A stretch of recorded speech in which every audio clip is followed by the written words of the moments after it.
Hello అండి, అందరికీ ఎలా ఉన్నారు? బాగున్నారా? ఈరోజైతే పచ్చిశనగపప్పుతో మసాలా వడలు ఎలా చేసుకోవాలి ఏంటి అనేది ఇప్పుడు చూసేద్దాం. లేట్ చేయకుండా వీడియోలోకి వెళ్ళిపోదాం. ఫస్ట్ అయితే పచ్చిశనగపప్పుని నేను 4 అవర్స్ బిఫోర్, అంటే ఇవి నానడానికి మినిమం 4 అవర్స్ అన్న పడుతుంది. 4 అవర్స్ నానబెట్టిన తర్వాత అవి వాటర్ లేకుండా, మొత్తం ఇలా వాటర్ అనేవి లేకుండా ఇలా డ్రైన్ చేసి పెట్టుకోండి. ఇలా డ్రైన్ చేసి పెట్టుకున్న వాటిని మిక్సీలో వేసేసుకొని కచ్చాపచ్చాగా, అంటే మరీ అంత జోరుగా లేకుండా అలా మిక్సీలో వేసేస్తున్నాను నేనైతే. సో ఇలా మొత్తం మిక్సీలోకి అయితే వేసుకున్నా. సో వీటిలో మళ్ళీ మనం ఆ పిండి వేసుకున్న తర్వాత కలుపుకోవడానికి ఒక 2 గుప్పెళ్ళు అయితే ఇలా తీసి పక్క పెట్టేసుకుంటున్నా. దీన్ని మనం కచ్చాపచ్చాగా దంచుకొని, అంటే మిక్సీలో కచ్చాపచ్చాగా మరీ పేస్ట్ లాగా వేసుకోకుండా ఒక మాదిరిగా వేసుకొని తీసేసుకుందాం. సో ఇలా మిక్సీలో అయితే వేసుకొని ఇలా పేస్ట్లా చేసుకోండి. మరీ కొంచెం బరకగానే వేసాను నేనైతే. సో ఇలా వేసుకొని ఇది మొత్తం కూడా ఈ ముందుగా వేసుకున్న పప్పులు ఉన్నాయి కదా, అవి సపరేట్ చేసుకున్న దాంట్లో కూడా అంతే వేసేసేయండి.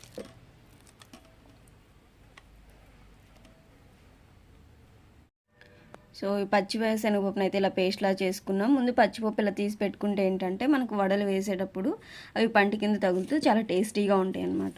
దీనిలోకి వేసుకోవడానికి ఇంకా ఏమేమి ఇంగ్రీడియంట్స్ వేసుకోవాలంటే, ఇలా ఉల్లిపాయలని చిన్న చిన్న ముక్కలుగా కట్ చేసి పెట్టుకోవాలి. కట్ చేసి పెట్టుకున్న కరివేపాకు, కొత్తిమీర, పచ్చిమిర్చి, ఇంకా అల్లం చిన్నులపాయ పేస్ట్ అలా అప్పటికప్పుడు దంచి పెట్టుకుంటే బాగుంటుంది టేస్ట్ అయితే.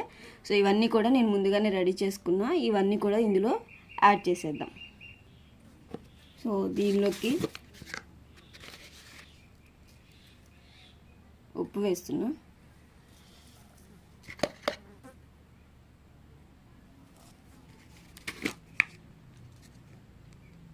కొంచెం గరం మసాలా,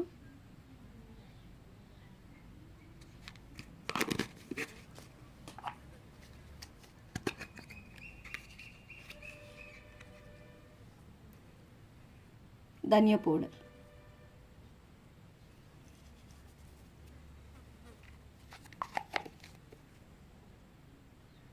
సో వీటిని కూడా ఒక్కొక్కటిగా యాడ్ చేసేసుకుందాం. తరిగి పెట్టుకున్న ఉల్లిపాయలు,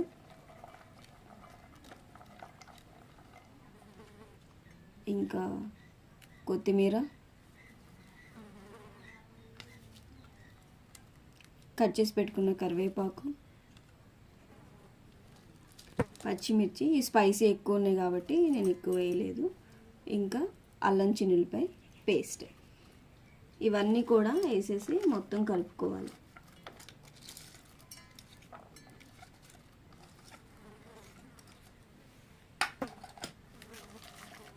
ఇలా మొత్తం కలిపేసుకోండి. ఇంకా వాటర్ మనం ఏం యాడ్ చేయాల్సిన అవసరం లేదు ఈ వడలకి.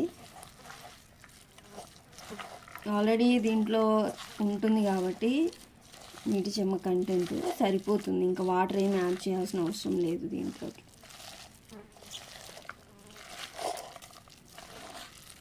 చూడండి, వాటర్ యాడ్ చేయకపోయినా కూడా ఎలా మనకి ముద్దగా అవుతున్నాయి.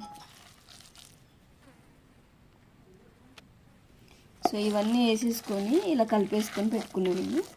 ఇంకా మనం బాండీలో ఆయిల్ పోసి హీట్ అయిన తర్వాత ఇంకా మనం సింపుల్గా చేసేసుకోవచ్చు అనమాట. చూసారు కదా, వాటర్ అంటూ ఏం వేయకుండానే ఇలా ముద్దలుగా ఎలా అయిపోయిందో. ఇంకా ఆయిల్ పెట్టేసుకొని వేడివేడిగా వడలు అయితే ప్రిపేర్ చేసుకున్నాం. పిండి అంతా రెడీ అయిపోయింది కాబట్టి మనకి. ఇంకా బాండీలో ఆయిల్ పెట్టి వేడి అయిపోయేలోపు దీన్ని అయితే పక్కన పెట్టేసుకున్నాం. ఆయిల్ అయితే హీట్ అయిపోతుంది. సో మనం ఇంకా బాండీలో ఆయిల్ పెట్టేసి హీట్ అవుతుంది. సో నేను జీలకర్ర వేసుకోవడం మర్చిపోయా. జీలకర్రని కూడా కొంచెం యాడ్ చేయండి.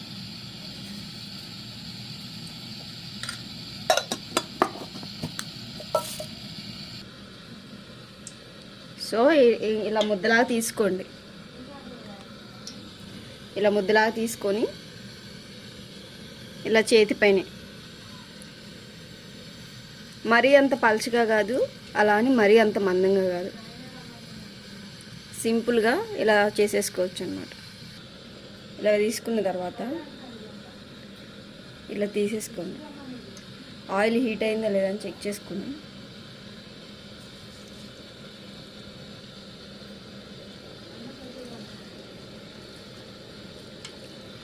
ఇంకా హీట్ అవుతుంది. సో ఆలోపు ఇంకా చేసుకుందాం.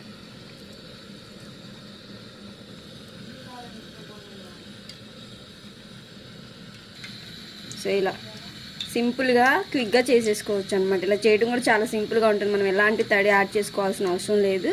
ఇలా అంటేనే ఇలా చూడండి ఎంత సింపుల్గా వచ్చేసింది. ఇలా వేసేసుకోవడం. సో ఇలా చేసేసుకున్నాక ఫస్ట్ చేసినవి తీసేసాను. కొంచెం ఆయిల్ ఇంకా హీట్ అయిన తర్వాత మరీ అంత మందంగా చేసుకోవద్దు. అలానే పలుచగా చేసుకున్నా కూడా కట్టెలాగా అయిపోతే ఇలా తీసి దీన్ని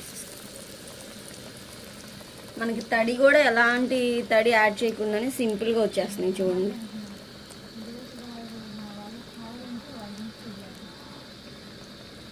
సింపుల్గా వచ్చేస్తున్నాయి చూడండి.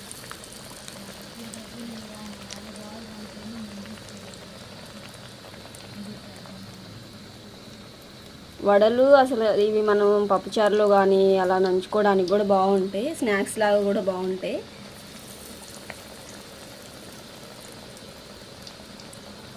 ఇంకా రిమైనింగ్ పిండి అంతను కూడా ఇలా వేసేసుకోవడమే.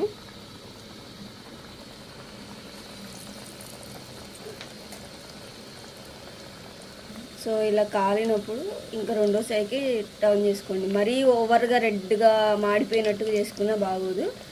మీడియం ఫ్లేమ్లో పెట్టుకొని కాల్చుకోండి. చూడండి పప్పులు అనేవి ఇలా తగులుతూ ఉంటేనే బాగుంటాయి. చూడండి వడల మీద ఎలా ఉన్నాయి. సో ఇవన్నీ కూడా ఏగినట్టు ఒకదాని తర్వాత ఒకటి టర్న్ చేసుకుంటే సరిపోతుంది. సో ఇలా ఈ కలర్లో తీసుకుంటే సరిపోతుంది. మరీ అంత ఓవర్గా మాడినా కూడా బాగుండు. సో మనకి వేడివేడిగా వడలు అయిపోతే రెడీ అయిపోయినాయి. చూడండి ఇలా పైకి ఈ పచ్చిశనగపప్పు ఉంటే ఏంటంటే మనకి తినేటప్పుడు కూడా చాలా టేస్టీగా ఉంటాయి. చూసారు కదా ఎలా ఉన్నాయో చక్కగా.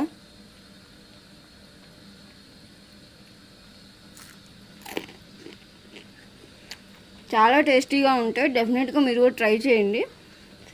సింపుల్గా క్రిస్పీగా టేస్టీగా అయిపోయే రెసిపీ అనమాట.